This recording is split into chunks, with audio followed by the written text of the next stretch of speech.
Pagdating ng panahon na may kaharap ka na naka-full battle gear, matibay ka man kaya, huwag kang pumiyok ha. Alam mo Alvin, paano ba to sabihin? Yan magbibisita ka sa isang bahay, kainan, mag-search siguro.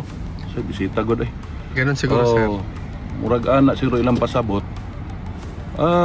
Siyempre, magkinahanglan man nag mga warrant, ana, gikan sa judge, gikan sa...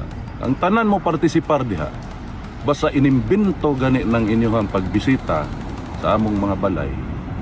Sugod sa judge nga nag-issue ug sa mga abogado nga ni-appeal ng mga iro ni matibay, ang mga ganang matibay na tao. Pailad ro na namog kaso dismarbet pag-abot sa panahon.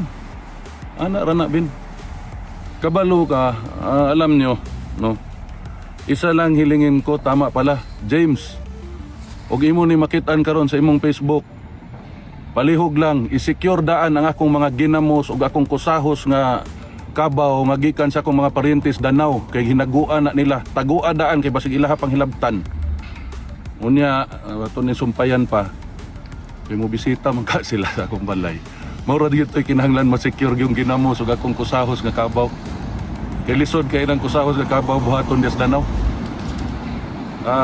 Alam mo bin, itong bangag na administrasyon na ito, kung hindi na nga nila kaya, kita man nato, di na nila malimod ang ilahang corruption. Nagsugod pa sa budget atong 2023, 22-23 hantod tanang budget.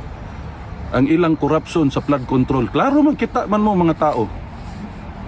Kana di na gani malimod. Kabalo ka ng elitista. Na og di na niya kaya sagangon ang tanang labay sa iyaha, magpalaban dayon og iro. Ana na ang among tan-aw sa ilaha sa mga Bisaya.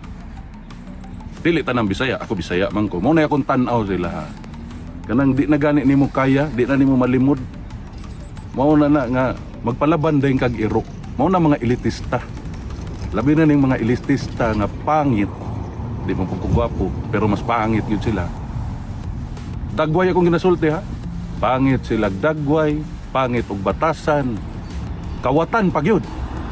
Sus Mariusep. No, kanang wag yun. Mao gyud na ilaha. Palaban day nag mga iro. Anam mga dato. Ug di kaya tagay kwarta na diretso bisitahi. Ana man na.